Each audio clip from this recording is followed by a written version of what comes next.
L'échiquier international, bienvenue à vous. À l'heure des génocides, d'aucuns trouvent rien de mieux que convoler avec des bourreaux. La coopération marzéno-sioniste bat son plein.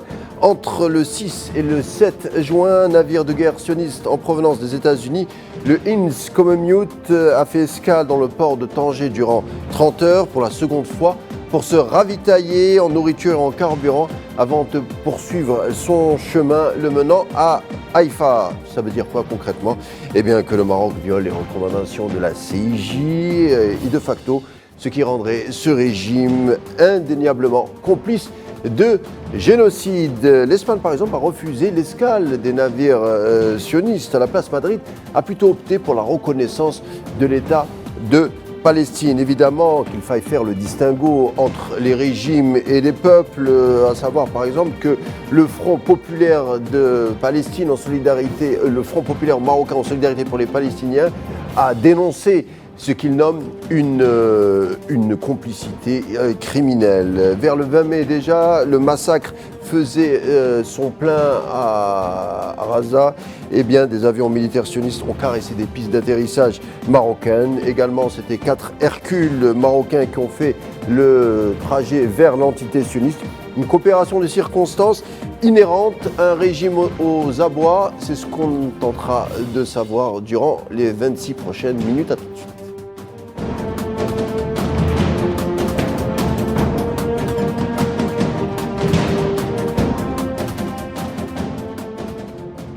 Et pour parler justement du Merzen qui ouvre ses terminaux portuaires pour des génocidaires, on va bien sûr parler également de la relation marzéno-sioniste dans l'histoire. Et vous allez voir, ce qui arrive aujourd'hui est loin d'être le fait du hasard. C'est ce qu'on nommerait une habitus, comme disent justement les sociologues. Eh bien, il est sociologue. Il s'agit de notre invité du jour, ancien professeur d'université à Oran, en plus d'être analyste politique. Il s'agit de Omar Benbarti. Bonsoir.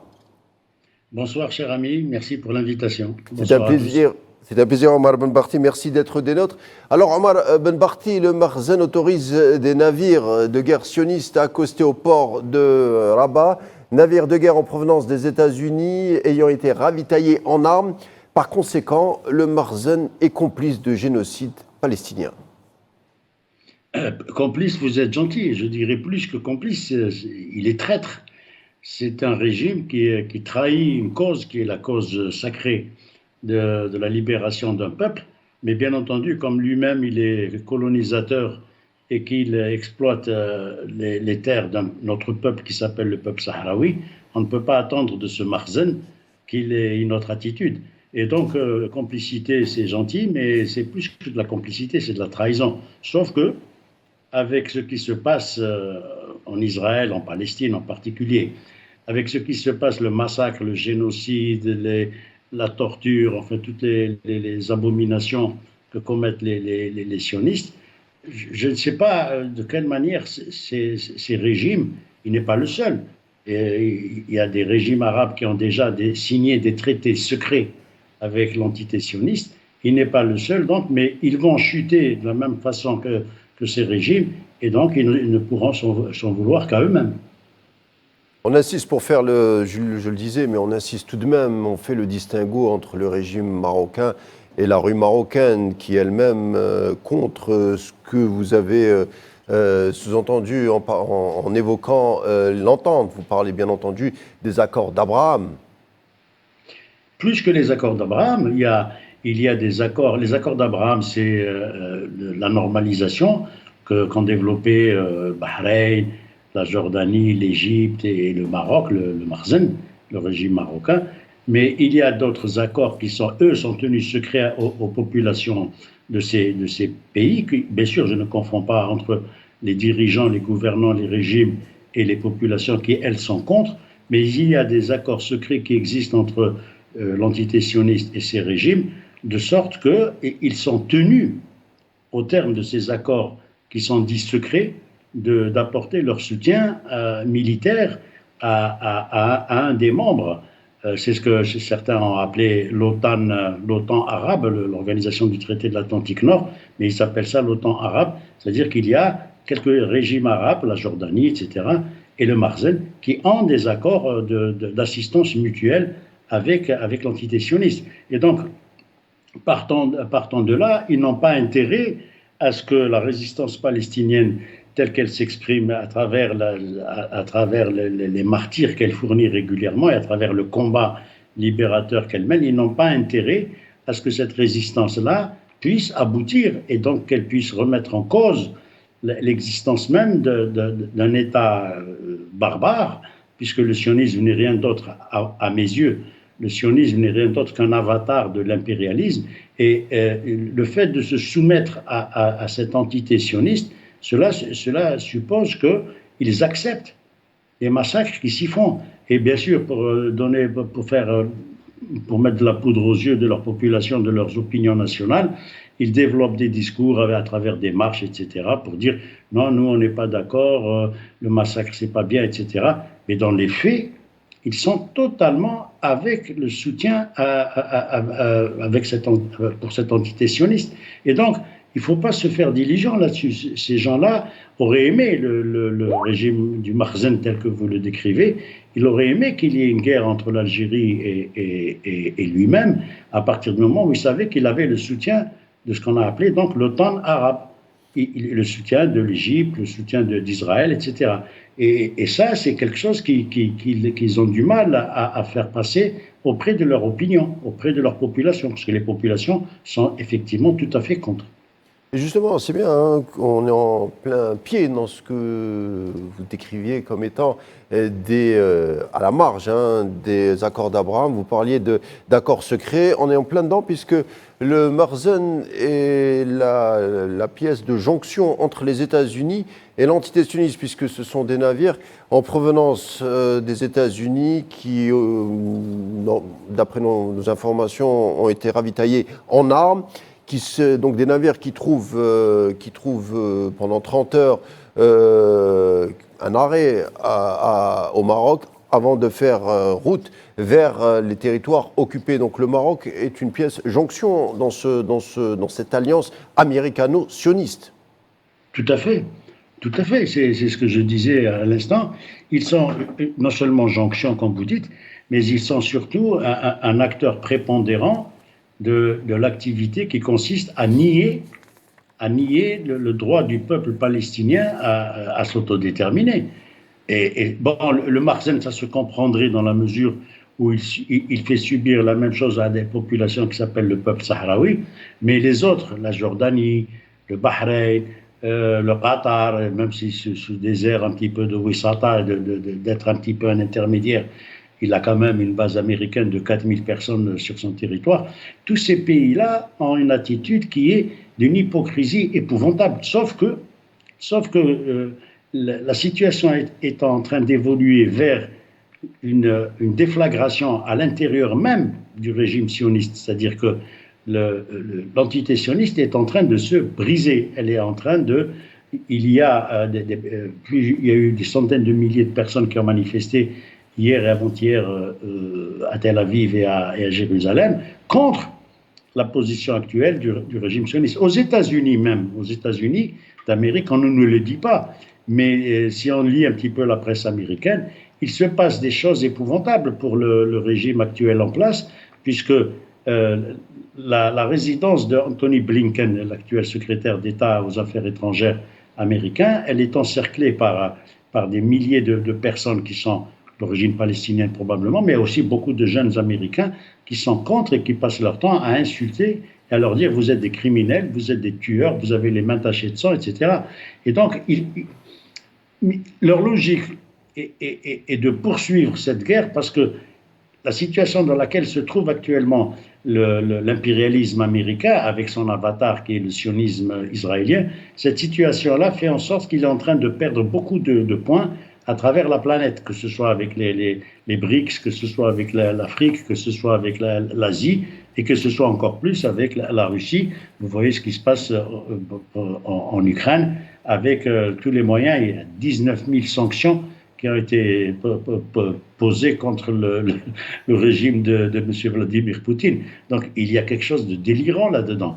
Mais quand le complexe militaro-industriel aux États-Unis d'Amérique, c'est celui qui décide parce que lui, la guerre, elle le nourrit. C'est avec ça que les Américains, depuis Eisenhower, c'est pas moi qui le dis, c'est le général Eisenhower, quand il était président, il avait déjà déclaré que le complexe militaro-industriel se nourrissait de la guerre. Et c'est pour ça que depuis cette période-là, depuis la fin de la Deuxième Guerre mondiale, le régime américain ne vit que de guerre. En effet, c'est son discours d'adieu en 1961. Il avait justement alerté sur les conséquences nocives que pourrait avoir ce complexe militaro-industriel si celui-ci devenait gigantesque, donc incontrôlable pour la puissance publique. Revenons, si vous voulez bien, sur les accointances entre l'entité sioniste et le Marzen, qui sont concrètes, hein, bien avant ces semaines ou bien avant le génocide à Raza. Par exemple, on peut l'illustrer avec l'influent André Azoulay, cet influent conseiller à la cour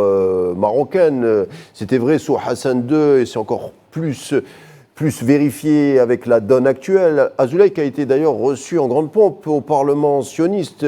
Donc, le régime marocain suit les orientations sionistes. On l'a vu par exemple avec le scandale Pegasus qui a montré la trame, par exemple, de cette toile d'araignée entre le Marzen et l'entité sioniste qu'on a voulu faire chanter pas mal d'opposants, des fois des opposants qui se trouvaient à l'étranger. Et le Marzen était impliqué. On a presque l'impression que c'était malgré lui, Omar Ben Barthé. Qu'est-ce que vous en pensez ? Malgré lui, j'en doute. Hein. Malgré lui, j'en doute. Quand je dis malgré lui, parce que quand on lit les analystes marocains qui sont à l'étranger, ils nous décrivent un régime du Marzen aux abois et que leur seule porte de sortie pour éviter la chute, c'est de s'allier avec l'entité sioniste. Voilà pourquoi je dis malgré lui. Oui, ça c'est la lecture de certains analystes, comme vous dites, si bien.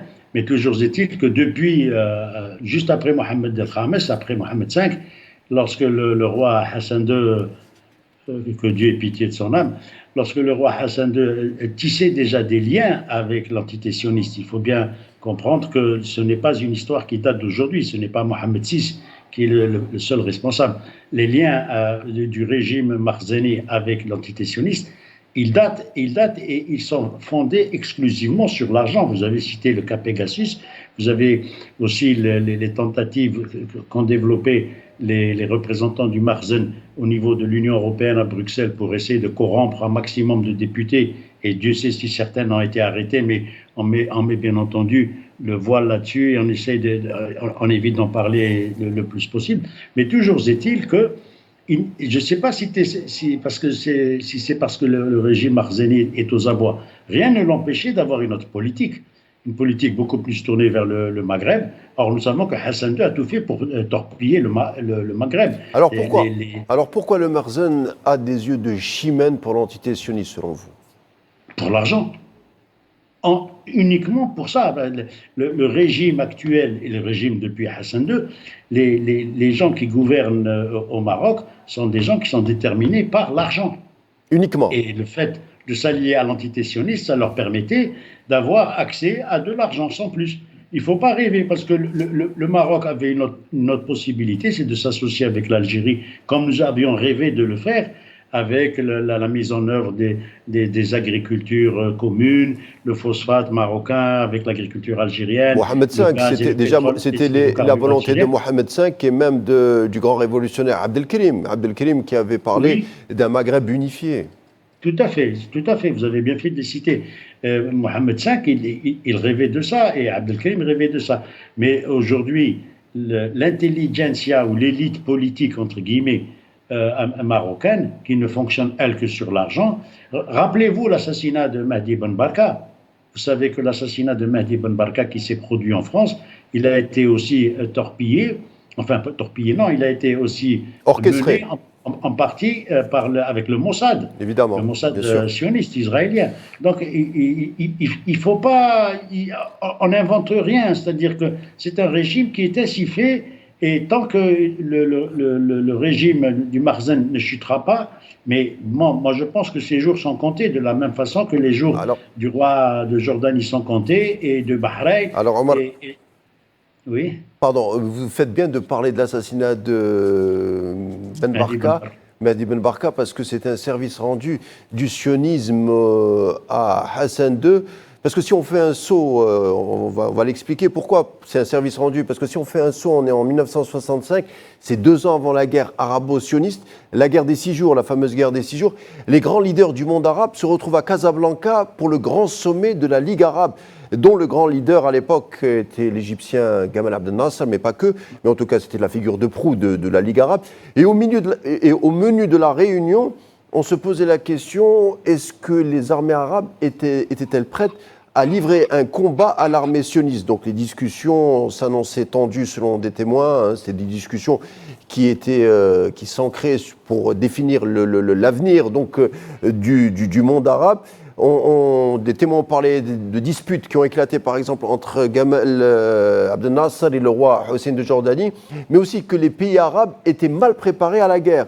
Et à l'étage supérieur de cet hôtel, c'est un étage qui était occupé par des agents du Mossad et du Shin Bet, donc le service de renseignement extérieur et intérieur sioniste. Les espions doivent leur présence à cet étage à Hassan II, justement, qui s'est fait l'espion sioniste pour l'occasion. Cependant, au dernier moment, Hassan II a eu peur de se faire démasquer. On a eu peur que les espions sionistes se fassent remarquer. Il a décidé lui-même d'espionner les leaders arabes et de livrer donc les bandes sonores au Mossad et aux autorités sionistes. Donc, Omar Ben Barti, j'en terminerai là, mais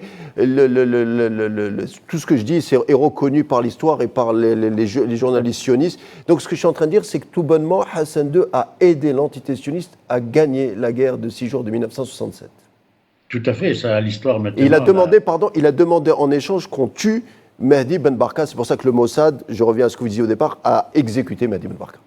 Voilà, donc ce sont des traditions, entre guillemets, qui sont existantes au niveau de ce régime, qui font que Hassan II, maintenant c'est prouvé par l'histoire, a été l'agent principal du renseignement sioniste concernant la guerre que devaient mener certains pays arabes en 67 contre l'entité sioniste.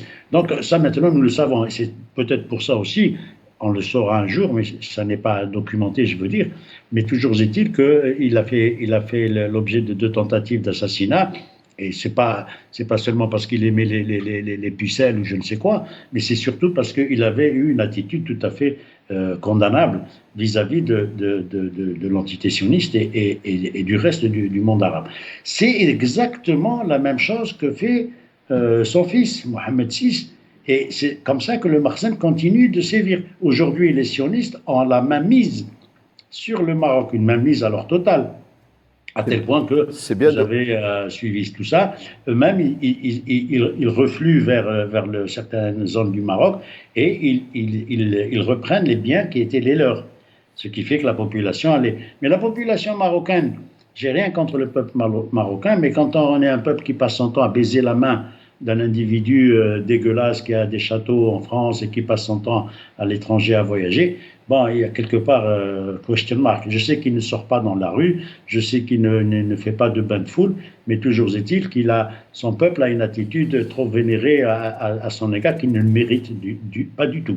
Et donc, aujourd'hui, la situation, bon, pour sortir de l'émotionnel, mais la situation est telle que ces régimes sont menacés parce que l'entité sioniste est elle-même menacée. Et donc, si l'entité sioniste est appelée à disparaître pour X raisons, parce que la résistance palestinienne, elle est puissante et elle tient sur ses jambes, et demain, si comment il s'appelle, le Premier ministre Netanyahou commet la folie d'attaquer le Liban, le Hezbollah va lui donner une leçon telle que militairement, l'entité sioniste sera détruite. Et donc, ce sera la chute de tous ces régimes omnipotents qui sont déterminés à travers des accords secrets de coopération militaire avec l'entité sioniste. Alors, au fond, je reviens en 1967, beaucoup de pays arabes se sont méfiés très longtemps, et ils ont eu raison. Ils se sont méfiés de Hassan II parce qu'ils ont compris que Hassan II espionnait pour l'entité sioniste. D'ailleurs, en 1967, l'entité sioniste a bombardé les aérodromes égyptiens, a détruit en très peu de temps toute l'aviation de chasse de l'Égypte. D'ailleurs, c'est pendant cette guerre, une guerre qui a pris fin, ça a duré 6 jours, donc elle a pris fin le 6 juin.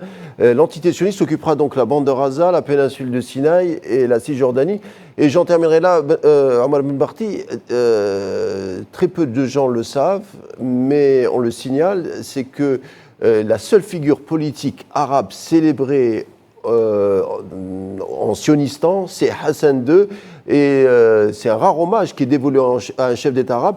En effet, une des grandes artères de la ville sioniste de Khiryat Erkoun porte son nom, donc les sionistes marchent tous les jours dans un boulevard qui porte le nom de Hassan II pour le remercier de ses services rendus d'espionnite à l'endroit de l'entité sioniste. Oui, mais ça, nous les Algériens, si on revient, puisque nous avons une frontière commune avec ce régime, avec ce pays, nous les Algériens, nous savons pertinemment comment se comportent les Marocains avec nous. Et ça ne date pas de Hassan II ou de Mohamed V ou de la guerre d'Algérie, ça date du temps de l'émir Abdelkader. Même Jugurtha et Barbus ont été trahis par les monarques de ce territoire.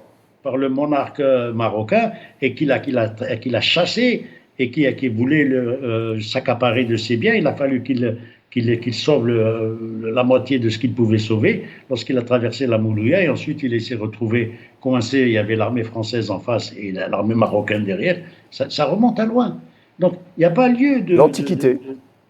Il y a une constance, de la rouerie et d'être fécond, le statut de fécond qui remonte à l'Antiquité. Je parle des régimes, bien entendu. Tout à fait. C'est un peuple qui ne veut pas de bien. Et aujourd'hui, vous l'entendez à travers les réseaux sociaux, ils passent leur temps à réclamer l'ouverture de la frontière algéro-marocaine. Il n'en est pas question. Il n'est plus question d'ouvrir la frontière, qu'ils restent dans leur situation. On ne veut même plus savoir qu'ils existent à côté de notre pays. Vous parlez du port de Tanger, mais il faut être déjà complètement azimuté pour permettre, sachant que l'Algérie détient 6 sous-marins. Ça, il ne faut pas le perdre de vue. Et qu'elle a la capacité de bloquer le détroit de Gibraltar. Mais bon, l'Algérie ne veut pas s'ingérer dans des affaires internationales de cette sorte. Toujours est-il que le fait de laisser accoster un navire militaire israélien avec de la nourriture et des armements, etc., au port de Tanger, c'est presque une insulte que l'on fait à son principal voisin qui s'appelle l'Algérie. Le Maroc n'a pas d'autres voisins, il a l'Algérie et l'Espagne en face. La Mauritanie en bas, on n'en parle pas des masses puisqu'ils l'ont déjà traumatisé avec l'histoire du Sahara.